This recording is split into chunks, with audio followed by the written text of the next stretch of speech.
Hello everyone, welcome to my channel iGary's Pran. যোৱা ভিডিঅ'টোত মই মহাকাশযানৰ বিষয়ে কিছুমান কথা কৈছিলোঁ। আশা কৰোঁ ভাল পালে। যদি ভিডিঅ' চোৱা নাই তেতিয়াহ'লে ডেছক্ৰিপশ্যনৰ লিংকটো আছে, চাই ল'ব। আমাক যদি কোনোবাই মহাকাশযানৰ নাম সোধে তেতিয়া আমাৰ মনলৈ মাত্ৰ এটা নামেই আহে প্ৰথমতে, আৰু সেইটো হৈছে স্পেচ শ্বাটল। এতিয়া স্পেচ শ্বাটল হৈছে আমেৰিকাৰ মহাকাশ সংস্থা নাছাৰ স্পেচ শ্বাটল প্ৰগ্ৰেমৰ এটা অংশ, আৰু এই প্ৰগ্ৰেমটোৰ যিটো অফিচিয়েল নেম বা চৰকাৰী নাম সেইটো হৈছে স্পেচ ট্ৰেন্সপৰ্টেশ্যন ছিষ্টেম। আৰু সেই স্পেচ শ্বাটলেই আছিল পৃথিৱীৰ প্ৰথমখন ৰিইউজেবল স্পেচ ক্ৰাফ্ট, অৰ্থাৎ পুনৰ ব্যৱহাৰ কৰিব পৰা মহাকাশযান। গতিকে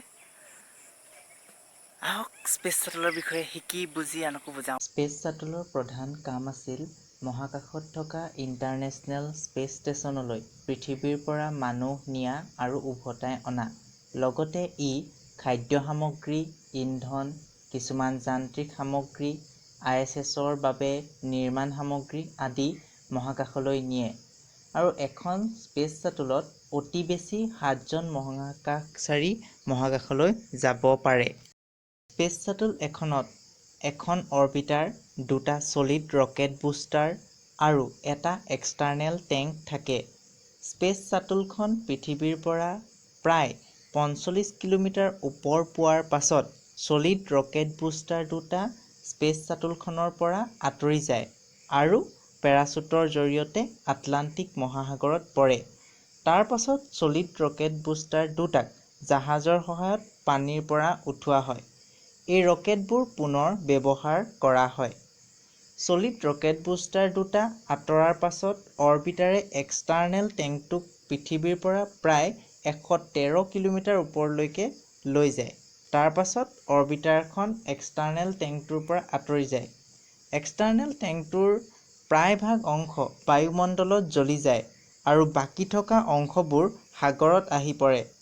স্পেচ শ্বাটলৰ একমাত্ৰ এই এক্সটাৰ্নেল টেংকটোহে পুনৰ ব্যৱহাৰ কৰিব নোৱাৰি।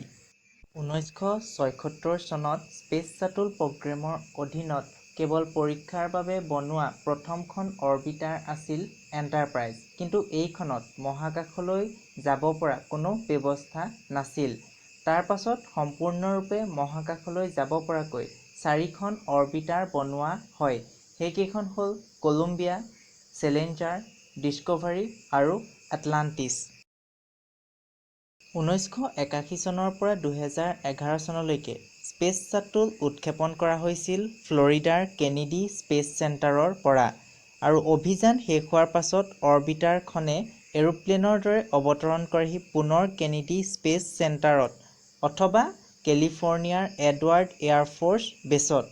আৰু অৱতৰণ কৰোঁতে অত্যাধিক স্পীড কম কৰিবৰ বাবে অৰ্বিটাৰখনৰ পাছফালে এটা পেৰাচুট খোল খাই যায়। 1981 চনৰ 12 এপ্ৰিলত নাছাই মহাকাশলৈ পঠাইছিল প্ৰথমখন স্পেচ শ্বাটল, আৰু সেইখনৰ নাম আছিল কলম্বিয়া। অভিযানটোৰ নাম আছিল STS-1। 2011 চনলৈকে স্পেচ শ্বাটলে মুঠ 135টা অভিযান সম্পূৰ্ণ কৰে। 2011 চনৰ 21 জুলাইত পঠোৱা স্পেচ শ্বাটলখন আছিল এটলাণ্টিছ। সেয়াই আছিল স্পেচ শ্বাটলৰ অন্তিমটো অভিযান, STS-135। 1986 চনত উৎক্ষেপণৰ সময়ত চেলেঞ্জাৰ শ্বাটলখন ধ্বংস হয় আৰু মৃত্যু হয় 7জন মহাকাশচাৰীৰ। 1991 চনত চেলেঞ্জাৰৰ ঠাইত প্ৰস্তুত কৰা হৈছিল এনডিএভৰ নামৰ এখন নতুন অৰ্বিটাৰ। আকৌ এটা দুৰ্ঘটনা হয় 2003 চনত। মহাকাশৰ পৰা উভতি আহোঁতে জ্বলি যায় অৰ্বিটাৰ কলম্বিয়া, য'ত মৃত্যু হৈছিল কল্পনা চাওলাৰ সৈতে মুঠ 7জন মহাকাশচাৰীৰ। গতিকে স্পেচ শ্বাটল প্ৰগ্ৰেমৰ অধীনত মুঠ 6খন অৰ্বিটাৰ বনোৱা হৈছিল। দুৰ্ঘটনাত ধ্বংস হোৱা স্পেচ শ্বাটল দুখনৰ বাদে বাকী 4খন বৰ্তমান সংৰক্ষণ কৰি ৰখা হৈছে আমেৰিকা যুক্তৰাষ্ট্ৰৰ 4টা মিউজিয়ামত। শ্বাটল এণ্টাৰপ্ৰাইজ আছে নিউয়ৰ্কৰ Intrepid Sea Air and Space Museum.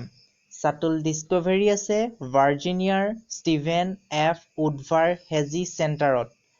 Shuttle Atlantis আছে ফ্লৰিডাৰ কেনেডি স্পেচ চেণ্টাৰ ভিজিটৰ কমপ্লেক্সত আৰু শ্বাটল এণ্ডিয়েভৰ আছে কেলিফৰ্ণিয়াৰ কেলিফৰ্ণিয়া ছায়েন্স চেণ্টাৰত।